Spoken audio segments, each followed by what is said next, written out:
이게 똑같습니다. 숫자 크기.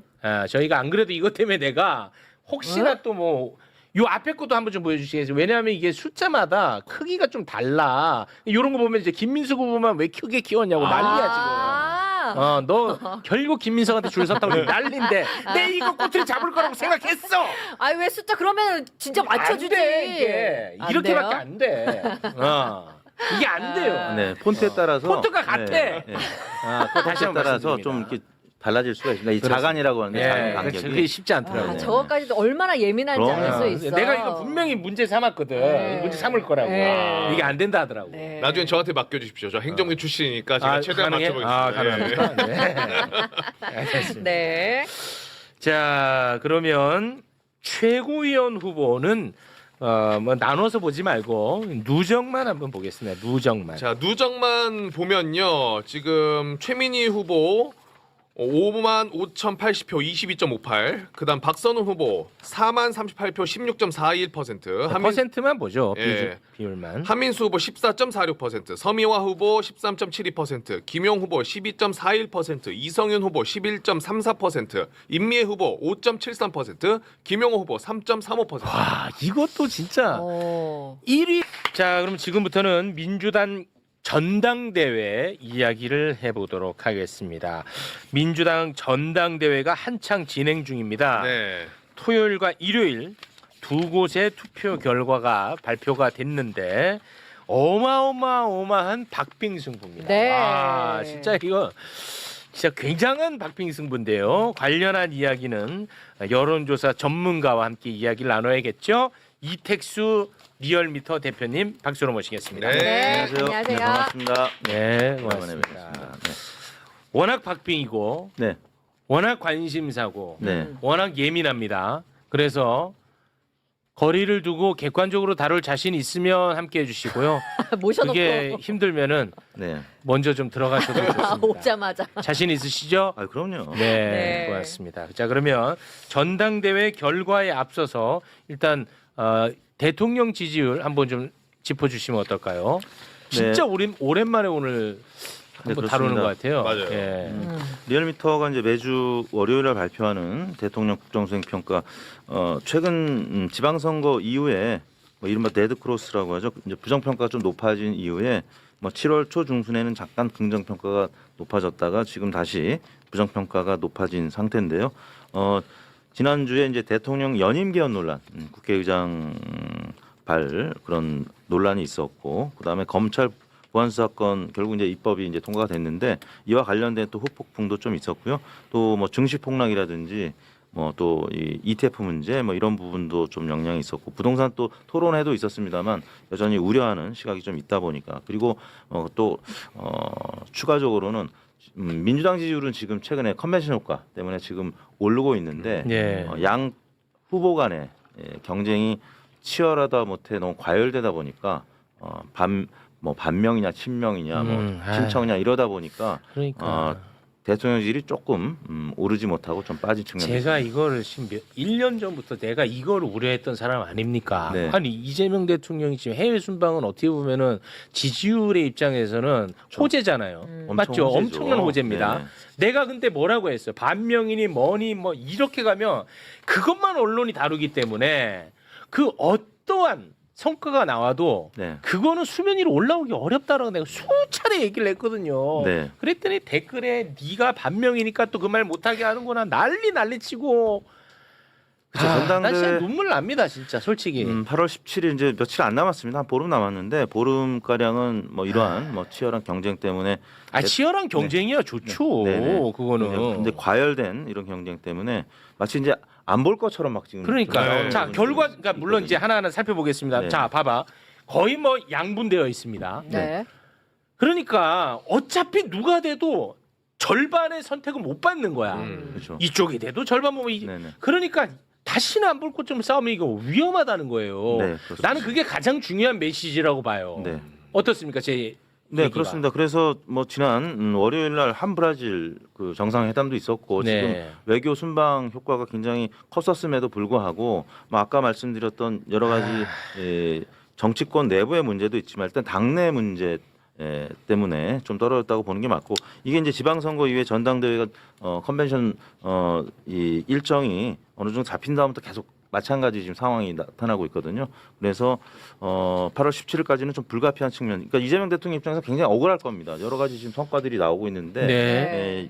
이 부분이 지금 반영이 안 되고 민주당 지지층의 상당 부분, 특히 이제 매우 잘한다는 이른바 코어 지지층이 조금 과거에 비해서 많이 빠졌다라는 측면에서 좀 아쉬울 수밖에 없고요. 다만 정당 지지율은 민주당이 지난주 대비 4%포인트가량 올랐어요. 이건 이제 전당대회 기간이니까. 네네. 그래서 지금 뭐 당원들이라든지 아니면 민주당 지지층이 적극적으로 여론조사가 오면 또 응답하다 네. 보니까 뭐 예상대로 민주당 지지는 좀 아니 올랐고. 국힘은 뭘 잘했길래 저렇게 지지율이 높아?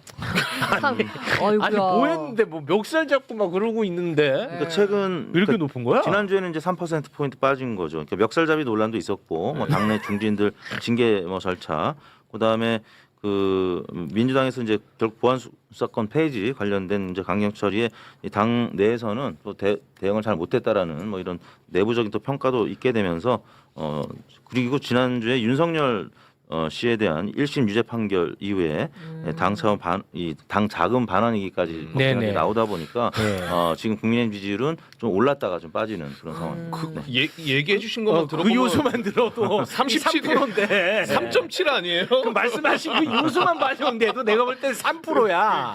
네. 근데 지금 30%대라는 게 참 이게 얼마나 그러니까요. 어려운 싸움이냐. 박근혜 전 대통령이 탄핵됐을 때는 보수의 이 코어 지지층이 한 15% 20%였다가 보면 윤호개인이 등장한 다음에는 여전히 보수층이 한 30% 35% 정도는 상수로 가야 되고 참 그렇기 진짜. 때문에 서울도 시장 선거에서 편해. 네네. 정치하기 솔직히 아니 정치학교 교장님 맞잖아요. 네네. 편하잖아요. 국민의힘은 정치하기. 좀 그렇죠. 아니, 왜냐면 네. 진보 진영은 작은 것 하나만 있어도 박살이 나잖아요. 맞아요. 네. 그럼 이걸로 이제 완벽하게 박살납니다. 네. 그런데 보수 쪽에서는 요만큼 뭐 이렇게 뭐 멱살 잡고 화해하잖아. 예. 그러면 이게 호재로 확 작용해. 당직자 조인트가도 어. 원내대표도 할 수 있어. 네. 의원들끼리 멱살 편해. 잡아도 시간 지나면은 윤상현이 어떻게 보면은 또 맞는 말 했어. 당 안에서는 맞는 맞는 말이야. 말 했어 인상이 1년 지나면 다 있는다는 거. 있는다. 맞는 말 했다고. 진짜. 열받지만. 예. 근데 그러다 보니까 사실 그래서 보수층은 잘해야 된다는 거야 진보가. 그럼요. 그래서 보수층은 지금 이러다 보니까 사실 진보는 그래도 치열하게 막 이렇게 다투고 뭐 이렇게 경쟁을 하면서 조금씩 진보해가고 발전해 나가는데 보수 진영은 계속 이런 좀 믿는 구석이 있다 보니까 철저한 반성도 없이 뭐 맞습니다. 계속 또 탄핵도 2번이나 당하는 뭐 정권이 됐고 맞습니다. 뭐 이러다 보니까 사실 총선이라든지 지방선거 때 전국적인 득표율 격차는 크지는 않습니다. 근데 네. 이제 약간의 이런 부족한 부분 때문에 중도층의 선택을 못 받고 있고 그러다 보니까 계속 국회에서 의석수가 많이 밀리는 거죠. 이런 부분이 오히려 보수층에는 좀 그 보수 진영에 독이 되고 있을 가능성이 있다라는 거죠. 알겠습니다. 자 그러면 민주당 전당대회 결과를 하나하나 좀 살펴보도록 하겠습니다. 먼저 8월 1일에는 충청권 네. 있었는데요. 당 대표부터 먼저 살펴보겠습니다. 자, 그러면 충청권 득표부터 보겠습니다. 기호 순으로 좀 소개를 해드릴 텐데 송영길 후보 득표수는 7,027표, 득표율은 10.34%였고요. 정청래 후보 33,329표, 44.61%였습니다. 김민석 후보 36,632표, 45.05%였고요. 정청래 후보와 김민석 후보는 303표 차로 김민석 후보가 앞섰고 퍼센트는 0.44%포인트 김민석 후보가 앞섰습니다. 와 진짜 초박빙입니다. 초박빙. 8월 1일은 어찌됐든 뭐 초박빙이긴 합니다만 김민석 후보가 1등. 네. 네. 그리고 이제 바로 다음 날 부산, 울산, 경남 선거 결과가 발표가 됐죠. 송영길 후보 5,129표, 득표율 9.5고요. 정청래 후보 25,189표, 46.65%. 김민석 후보 23,675표, 43.85%로 부울경에서는 정청래 후보가 2.8%포인트 앞섰습니다. 와 네. 초박빙입니다. 네. 자 그러면 그 두 지역을 합친 누적 살펴보겠습니다. 누적. 자, 충청과 부울경을 합쳐서 누적 집계를 해보면 송영길 후보 12,156표 9.97%, 정청래 후보 55,518표 45.51%고요. 김민석 후보 54,307표 44.52%, 1,211표 차로 정청래 후보가 0.99%포인트 와. 앞서고 있습니다. 자, 그런데 여기서 이제 경남이라든지 네. 대구, 경북. 경북은 당원 수가 다른 지역보다 적잖아요. 네. 그래서 이 세 지역에는 5% 가산을 줍니다. 네. 그러니까 이번에 그 한 군데 걸렸죠? 경남이 걸리죠? 네. 그러면은 5% 가중치를 부여한 누적 결과 살펴보겠습니다. 자, 경남 가중치 반영한 누적 집계 송영길 후보 12,279표 9.97%, 정청래 후보 56,057표 45.52%, 김민석 후보 54,814표 44.51%고요. 이렇게 되면 1,237표 차 1.01%포인트 차이로 정청래 후보가 앞서고 있습니다. 네, 네. 지금까지 이게 최종 결과입니다. 네. 요거를 일단은 좀 우리 여론조사 전문가가 좀 정리를 해주시죠. 그 민심과 당심, 그러니까 권리당원 투표가 지금 이제 먼저 진행이 되고 있고 또 일반 여론조사는 당에서 진행하는 것이 아니라 이제 뭐 예를 들어서 여론사 꽃이라든지 뭐 미디어 토마토, 뭐 조원 시에나 이런 데서 발표를 했는데 일단 당심과 민심이 커플링 현상이 나타나고 있다. 처음에는 사실 1, 2 후보 간의 격차가 그러니까 더불어민주당 지지층과 무당층만 보면 김현수 후보가 조금 많이 앞서 있다가 네. 여론사 꽃의 그래프 이제 8페이지인데요. 최근 들어서 정청래 후보의 지지율이 많이 민심에서 상승을 하고 있다 보니까 우측 위에 보이시는 것이 이제 보시는 것이 전화 면접 조사인데 거의 붙었고 ARS는 또 살짝 역전되는 결과들이 나타났습니다. 네. 근데 이제 전화 면접 조사를 보면 이번 대전 충청과 또 PK에서 이루어진 결과가 굉장히 흡사한 결과가 나왔어요. 그래서 당심을 유추해 보는데 좀 도움이 될 것 같은데요. 그 9페이지를 보시면은 지역별 결과가 나오는데요. 캐티라고 써 있는 것이 전화 면접 조사 부분인데 대전 충청 세종을 보시면은 29.8대 28.6 김민석 후보가 아주 미세하게 앞서는 것으로 조사가 됐는데 이게 실제 대전 충청 결과랑 비슷하게 나왔고요. 또 반면에 부산 울산 경남 전화 면접에 부산 울산 경남 조사를 보시면 여기서는 또 정청래 후보가 근소하게 앞서는 것으로 그러니까 여론사 꽃이 아무래도 뭐 진보층이 조금 더 적극적으로 응답할 가능성이 있는 조사의 하우스 이펙트라고 하죠. 그게 있는 것이기 때문에 이런 당심이라든지 민주당 지지층을 분석하는 데는 도움이 될 수 있고 실제 전화 면접 조사는 이번 민주당 전당대회 초반 판세랑 거의 비슷하게 나왔기 때문에 그렇다면 앞으로 남아있는 인천, 경기, 또 대구, 경북, 그다음에 더 나아가서는 광주, 전라와 서울 이렇게 보시면은 다른 지역들은 굉장히 팽팽한 것으로 나왔고 가장 관심의 대상 광주, 전라는 광주 전라 김민석 후보가 한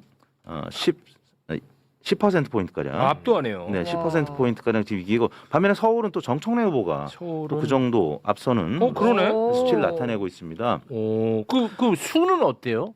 광주 전라랑 네네. 서울 수도권이랑 광주 전라가 대략 이제 당원의 33%, 그다음에 이제 서울 경기가 38% 정도 되기 때문에 와 이건 한참도 모르겠다. 한참도 알 수가 없는. 아니 솔직히 전문가도 예측 못 하잖아요. 지금 상황은 예측을 못 하죠? 그리고 이제 민심은 뭐 발표가 되고 있는데 당심은 사실 이렇게 유추해 보는 거지. 당심은 아직 조사를 해본 적이 없고 뭐 조원 시에나이라는 곳에서 민심을 조사하면서 당원 여부를 물어봤는데 이제 수가 작기 때문에 결국에는 그냥 감으로밖에는 예측할 수밖에 없는데 감이라는 것은 그냥 결국은 바람입니다. 그래서 그런 얘기는 안 하는 게 좋아. 내가 볼 때는 이 객관적 데이터로 예측할 수 있는 사람 나는 없다고 맞아요. 봐요. 없습니다. 진짜. 없죠. 예. 그래서 하나만 제가 그 예측을 좀 부탁을 드리고 싶은 게 있는데 이게 선호 투표제다 보니까 네. 과반 여부가 지금 초미의 관심사잖아요. 네네. 어떤 후보들. 네. 과반 가능성 정도는 어떻게 예측 가능합니까? 과반 가능성. 지금 송영길 후보가 앞서 이 두 지역에서 네. 10% 살짝 못 미치긴 했고 또 PK 지역에서 이제 9%대 나와서 조금 송영길 후보 측에서는 아쉬움을 표했지만 또 인천 쪽에서는 인천 시장을 거쳤기 때문에 10% 넘게 나올 수도 있어요. 지금 현재 지역구입니다. 네. 그렇기 때문에 인천에서 뭐 다른 지역들 수도권에서 송영길 후보가 또 서울시장 출마한 적도 있기 때문에 네. 10% 이상 득표를 한다면 1차에서 과반을 못 넘길 가능성이 좀 더 큰 거죠. 더 크다고 아. 보십니까? 네. 아. 그래서 이제 지역별 안배에 의한 영남권 가중치는 정청래 후보한테 유리한 지점이고 네. 선호투표제 송영길 후보를 지지했던 사람들 중에 2순위 이 부분은 또 김민석 후보한테 뭐 유리하고 그렇겠죠. 네, 그래서 이런 것들이 좀 복합적으로 작용한다고 봤을 때 지금 지역별 뭐 이런 분포도를 보면 와. 지금 굉장히 팽팽한 네네 그런 상황입니다. 지금 말씀하신 광주 전라 보니까 송영길 후보가 15.8%예요. 네네 그러니까 꽤 많이 나오면 과반이 안 되겠네요. 그렇습니다. 네. 왜냐하면 송영길 후보도 이제 뭐 고등학교를 그쪽 지역에서 나오고 연고가 있기 때문에 네. 예, 광주 대동고를 나왔거든요. 그래서 아. 이쪽 지역에서 지분이 또 송영길 후보가 있어요. 득표율도 어느 정도 나올 가능성이 있고 네. 그래서 선호투표제의 반영 가능성이 현재로서는 굉장히 큰 상황입니다. 네. 그러니까 이거는 8월 17일 전당대회 때 딱 깠는데 50% 이상이면 이제 과반으로 끝나는 건데 1차에서 끝나버려요. 아니면은 이제 아니면은 이제 그게 선호투표 다시 말해 3위. 그러니까 지금으로 보면 이제 송영길 후보가 될 가능성이 네. 높으니까 송영길 후보를 찍었던 사람들이 2순위로 누굴 찍었냐. 누굴 찍었냐. 근데 그거는 뭐 지금 이제 객관적 데이터로 보면은 김민석 후보를 찍는 그렇죠. 비율이 높단 말이에요. 맞아요. 네네. 그러면 과반이 넘지 않았을 때는 지금까지 나오는 데이터로 보면 네. 김민석 후보가 유리한 건 사실이에요. 예, 네. 현재로서는 예. 아직까지는 네. 김민석 후보가 유리한데 아까 또 추이를 제가 보여드렸잖아요. 그래프 추이는 또 정청래 후보가 추이는 또 이제 정청래 후보가 지금 또 상승하고 쫓아가고 있고 네. 뭐 이렇기 때문에 선호투표제는 아무튼 김민석 후보한테 유리하고, 유리하고. 또 추이라든지 또 지역별 영남권 가산점은 또 정청래 후보한테 좀 유리한 측면이 있어가지고 네. 근데 아무튼 생각보다는 지금 격차가 많이 줄었고 와. 당신과 민심의 아무튼 커플링 현상이 좀 나타나기 시작했다는 점에서 여론조사로 좀 유추해 볼 수 있다는 점에서 네. 정말 예측하기 어려운 정말 각king 싸움이 돼서 그러니까 지금 더 치열하고 과열된 아. 선거 분위기가 나타나고 있는 것 같습니다. 근데 이 경쟁 양상만 보면 굉장히 재밌는 그럼요. 선거거든요. 관전자 입장에서는 너무 재밌죠. 진짜 재밌는 선거야. 이 득표율과 이 양상만 이 양상만 보면. 근데 내용으로 들어가면 이게 갈라지는 내용이니까. 그렇죠. 맞아요. 이게 나는 속상해. 네. 아. 그래서 이제 결국에는 민주당이 다음에 이제 또 정권을 연장할 수 있느냐 여부는 일단 8월 17일 날 어느 정도 아름다운 경선 선거 결과를 또 패배자는 인정을 하고 네. 또 이긴 후보는 당 대표가 돼서 또 정치 보복하지 않겠다는 또 약속도 하고 네. 뭐 이런. 과거에 이제 MB하고 박근혜 두 후보가 엄청나게 치열하게 싸웠는데 네. 아무튼 일단은 패배자가 깨끗이 승복하는 게 중요하고 두 번째는 승자가 포용해야 되는데 포용하고. 그게 이제 민주당에서는 지금까지는 잘 해왔습니다. 근데 이제, 지금까지는. 이번 전당대회도 잘 할 것이라고 보여지는데 근데 이제 아마 국회의원들은 잘 하실 것 같아요. 이제 당원들이 많이 지금 막 싸워가지고 맞아요. 지지하시는 그거를 분들끼리. 결국에 이제 국회의원분들이나 참 정치인분들이 쉽지 조금 않으시죠. 화해하는 모습을 좀 감동적으로 보여주면 그렇습니다. 또 당원들도 자연스럽게 풀리지 않을까 싶습니다. 자연스럽게 풀리기 어려울 것 같은데 이대로 가면 풀리기 어렵습니다. 그래서 지금 이렇게 가면 안 돼. 네, 그렇습니다. 예.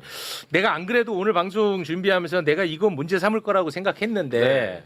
그 경남 가중치 반영한 그 마지막 그 누적표 다시 좀 띄워주시겠습니까? 네. 이거 보고 네. 지금 사람들이 왜 그 김민석 후보 숫자만 크게 썼냐고 지금 난리가 났어. 에? 어디요? 너 지금 김민석 줄 썼냐고. 그게 숫자가 아니라 어디 이게 크다고? 똑같습니다. 숫자 크기. 저희가 안 그래도 이것 때문에 내가 혹시나 또 뭐 요 앞에 것도 한번 좀 보여주시겠어요? 왜냐하면 이게 숫자마다 크기가 좀 달라. 이런 거 보면 이제 김민석 후보만 왜 크게 키웠냐고 난리야 지금. 너 결국 김민석한테 줄 섰다고 지금 난리인데 내 이거 꼬투리 잡을 거라고 생각했어. 아니 왜 숫자 그러면 진짜 맞춰주지. 안 돼, 이게. 안 이렇게밖에 돼요? 안 돼.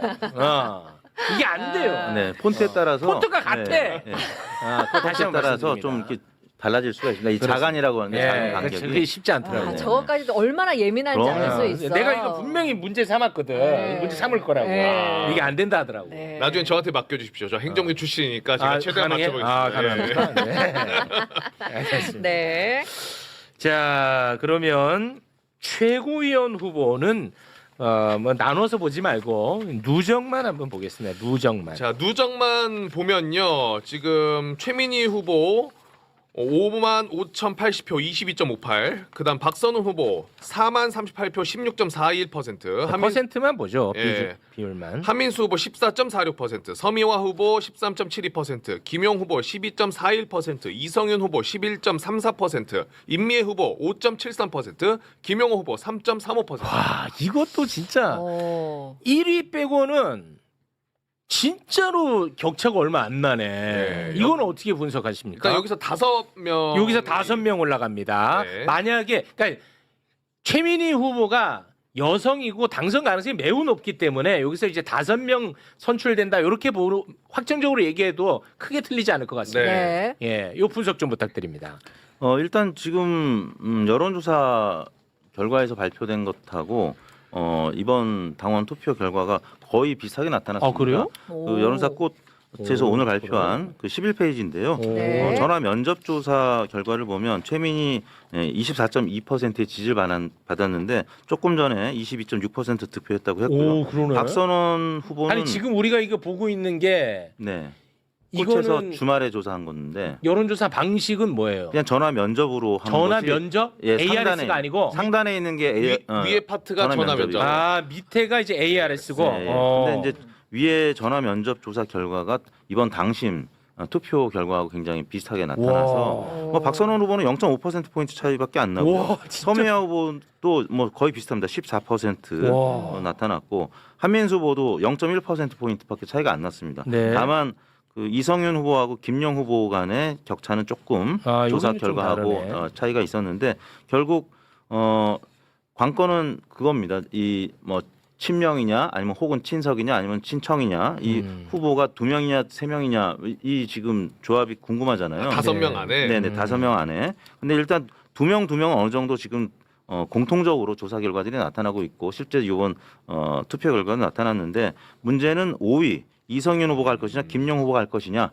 뭐 물론 이제 다른 후보들이 임미애 후보도 있고 김용 후보도 있습니다만 네. 아무튼 지금 현재로서는 김용 후보냐 이성윤 후보냐 그 싸움이. 예, 그 싸움이 오히려 더 관심이 가고 5위 싸움. 네 그래서 뭐 생일 월별로 어떻게 투표하느냐 뭐 이런 조합 뭐 그 캠페인 때문에 지금 당에서 시끄러운데 아무튼 그런 뭐 조합과 관련해서 각 진영에서는 굉장히 또 전략을 짤 거고요. 네, 뭐 그런 자발성에 남겨두는 겁니다. 우리는 그 네네. 얘기 하지도 마십시오. 네네. 그래서 이제 최민희 후보하고 박선원 후보의 지지율이 만약에 조금 움직여질 수 있다라고 하면 나머지 후보들한테 또 네. 조금 지지율이 분산 갈 수가 분산된다고 하면은 아무튼 순위가 바뀔 수는 있는데 뭐 과거에 뭐 정봉주 후보가 상위권으로 가다가 확 또 떨어졌던 전례가 있기 때문에 네. 순위는 언제든지 출렁거릴 수가 있다는 게 또 최고위원 후보군의 순위고 현재로서는 아무튼 5위 싸움이 가장 관심이 가고 있는 대목입니다. 와, 이 참. 와, 이 한 치 앞도 모르네. 치열하네요. 예. 치열합니다. 진짜 치열하네. 와. 그 최고위원 지금 후보들을 보면은 네. 뭐 어떤 분들은 김민석 후보와 좀 가깝게 네. 세간의 평가를 받고 있고 누구는 정청래 후보와 가깝다고 평가를 받고 있는데 네네. 그것들을 이제 가장 중요한 선택의 기준점으로 삼나 보군요. 그렇죠. 유권자분들도. 현재로서는 현재로서는 그렇습니다. 그래서 캠페인도 지금 러닝메이트 성격으로 같이 하고 있고 근데 이제 뭐 그러다 보니까 최고위원 후보 간의 또 경쟁도 아주 치열해서 지금 과열된 원인 중에 하나가 또 최고위원 투표인데 이게 이제 1인 2표를 하는 거거든요. 그래가지고 조금 더 가변적이어서 순위는 충분히 지금 오차 범위 내잖아요. 2위부터 5위까지 뭐 6, 7위까지. 네. 그래서 언제든지 순위는 바뀔 수 있다라는 점에서 오히려 뭐 당대표 선거도 관전 포인트가 있고 재밌지만 이 최고위원 네. 순위 이 부분을 또 예측해 보는 것도 굉장히 큰 관전 포인트가 될 것 같습니다. 네. 우리 그 대한민국 최고의 전문가로 네. 제가 엄청나게 신뢰하는데요. 네. 이번에 이제 토 일요일 결과가 공개가 됐습니다. 네. 우리 대표님의 예측하고 좀 비슷했습니까? 아니면 굉장히 충격적으로 받아들이고 있습니까? 저는 이제 저도 갖고 있는 정보는 민심밖에 없었기 때문에 근데 김민석 후보가 이 대전 충청하고 PK 지역에서 한 7% 포인트를 기점으로 해가지고 그거보다 적으면 한번 해볼 만하다.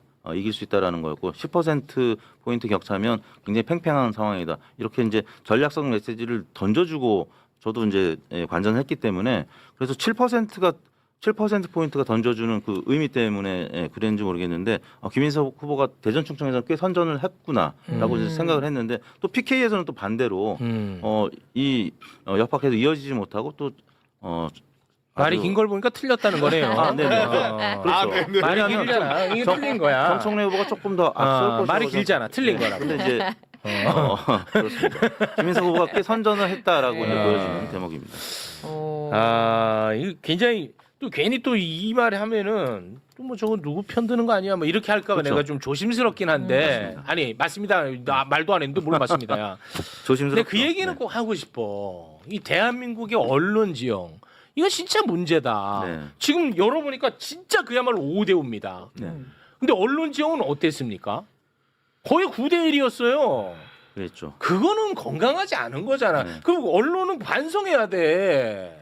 그리고 진짜. 또 하나 이제 말씀드릴 수 있는 거는 물리학 용어 작용과 반작용이라는 게 있잖아요. 네. 근데 우리 국민들이나 또 당원들이 굉장히 스마트해졌습니다. 그래서 그런 식으로 언론이 또 이상한 쪽으로 보도를 한다고 해도 당원들이나 또 이 지지층은 또 반작용을 합니다. 그래서 또 오히려 더 결집하고 이런 굉장히 선순환적인 그런 역동성이 있기 때문에 네. 언론이 조금 문제가 있어도 네. 또 당원들은 또 그거를 행간을 읽고 또 네. 반응하는 이런 모습을 볼 수가 있어서 일단 좀 다행스러운 부분이 있는 것 같습니다. 알겠습니다. 네. 그 김민석 후보가 지금 당대표 후보 중에 유일하게 매불쇼 아직 출연을 안 한 상태인데 네네. 지금 계속해서 일정을 조율하고 있습니다. 네. 뭘 저희가 뭐 선택하고 이런 게 아니라는 점 음. 분명히 말씀드리겠습니다. 네. 네. 네. 뭐 누군가는 또 야 왜 선거 중간에 불러 줄 섰구만 이렇게 생각할 수도 있고 아니 왜 늦게 불러 어디 줄 섰구만 이렇게 생각할 수도 있는데 조율 끝에 나온 결과물이다는 거. 그럼요. 지금 네. 이제 한 사람 한 사람 더 다 만나야 되기 때문에 네네. 그 일정 조율하기 굉장히 어려운 굉장히 모양이고요. 어렵습니다. 이건 뭐 김민석 캠프뿐 아니라 정청 다 캠프 그래요. 다 마찬가지입니다. 예, 저희가 그래서 안 그래도 이걸로 문제 삼을까봐 이렇게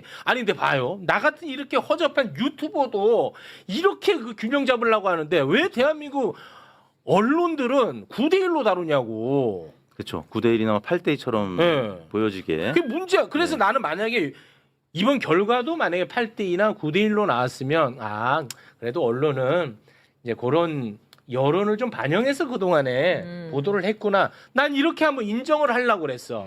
난 그래도 그건 잘못했다고 보는 입장이거든요. 그래도 네. 선거는 와, 이 5대 5네. 그래서 이제 결국은 데이터 갖고 얘기를 해야 되는데 네. 방금 말씀하신 그 언론 미디어 환경에 조금 그런 불합리한 부분은 감으로 그냥 얘기하고 뭐 보도하고 이런 부분이 있었는데 이건 문제야, 결국 데이터로 진짜. 얘기를 해야죠.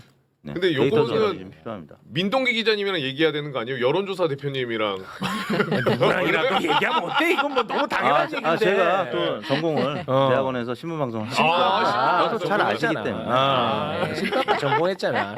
그리고 정치학교 교장님이니까 교장님. 정치적인 이야기도 또 할 수 있는 네. 거고 다 가능해 이분은. 그렇죠. 네. 자, 그리고 또 민- 이거 노래도 네. 잘하고 노래 얘기도 할 수 있고 네. 다 가능해. 다 가능하다고.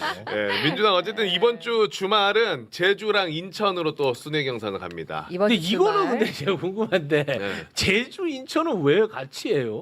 그냥 어떻게 하다 보니까 이제 조율이 그렇게 된 것 아, 그래요? 같고요. 네. 근데 제주는 뭐 이제 당원 수가 크진 않기 때문에 그냥 순위에 변수는 큰 안될 변수는 거라고 아니지만 봐요. 이제 보여지는 상징성이겠죠. 그다음에 인천은 좀 당원 수가 좀 있고 또 여러 연고가 있는 후보들이 있기 때문에 아마 인천은 좀 관심의 대상이 될 것 같고. 아 인천이. 네, 인천에 또 시당위원장도 이번에 같이 뽑기 때문에 뭐 여러 가지 관심이 가는 그런 지역구 중에 하나인 것 같습니다. 네. 저 궁금한 게 8월 17일 전까지 여론조사는 계속 돌려요? 그 사이에? 그 사이에 이제 당심에 해당하는 여론조사는 15일, 16일 하게 돼 있고요. 대의원 투표는 또 17일 하게 돼 있습니다. 그래서 당에서 아니. 이 질문은 네. 그냥, 방금 말씀하신 거는 이번 선거에 해당하는 여론조사 30%. 말씀하신 당에서 30%. 주관하는. 이분은 일반. 민심을 알아보는 그냥 진짜 여론조사. 맞아요. 맞죠? 맞아요. 그렇게 몰라. 그러니까 블랙아웃 기간이 있는지 없는지 그건 그거를 나는 질문 좋았다고 봐. 네. 질문 좋은 당 좋은 선거 전당대회 조사는 중앙선관위에서 관할하지 않는 당내 업무기 때문에 선관위에서 개입하지 않고 블랙아웃 기간이 없습니다. 아. 그래서 계속 발표를 할 수가 있고 아마 여러 조사기관들이 조사를 할 겁니다. 네. 그래서 중간에 발표될 가능성이 있습니다. 아, 알겠습니다. 자, 8월 17일에 이제 결론이 나는데 네. 어떤 결론이 나더라도 팽팽하게 아마 이게 될 거야. 맞아요. 그러니까 무조건 하나가 돼야 되기 때문에 그렇죠. 어차피 절반이야. 어차피 절반이고. 안 돼, 알았지? 너무 싸우고 너 어디 가서 싸우고 그러면 안 돼. 예, 안 싸워요. 알았지? 예, 그럼요. 그거 안 돼. 안 싸워요. 양쪽 지지자들 다 지금 얘기하는 게 뭐냐면 나 욕 많이 먹었다 이 얘기해. 양쪽 네. 다. 야, 이제 그만이야. 안 돼. 안 된다고. 뭐 예. 당일날 2위, 3위 석패한 후보들이 감동적으로 또 수락하고 1위 손을 들어주면 1, 2위가 배낭여행 한번 가야 돼. 그런 식으로 하면 배낭여행. 당원들 금방 풀립니다. 아. 네. 네. 이대로 가면 나는 금방 안 풀린다는 입장입니다. 저는. 근데 박근혜 후보 아까도 말씀드렸지만 그때 감동적인 그 연설하면서 그때 당시에 새누리당이 굉장히 하나의 용광로 쪽에 가고 또 다음 대권도 그쪽에서 가져가지 않았습니까? 그래서 제가 볼 때는 민주당도 누가 이제 2위가 될지 3위가 될지 모르겠습니다만 아마 감동적인 그 수락 연설이 있을 거고요. 손 들어줄 겁니다. 제가 볼 때는 8월 17일 깨끗하게 네. 다 아마 감동적으로 풀리지 않을까라고 기대를 해봅니다. 네, 네. 알겠습니다. 자, 그럼 우리 대표님과는 여기서 인사를 나누도록 하겠습니다. 네. 대표님 대단히 고맙습니다. 네, 감사합니다. 고맙습니다. 고맙습니다. 감사합니다. 자.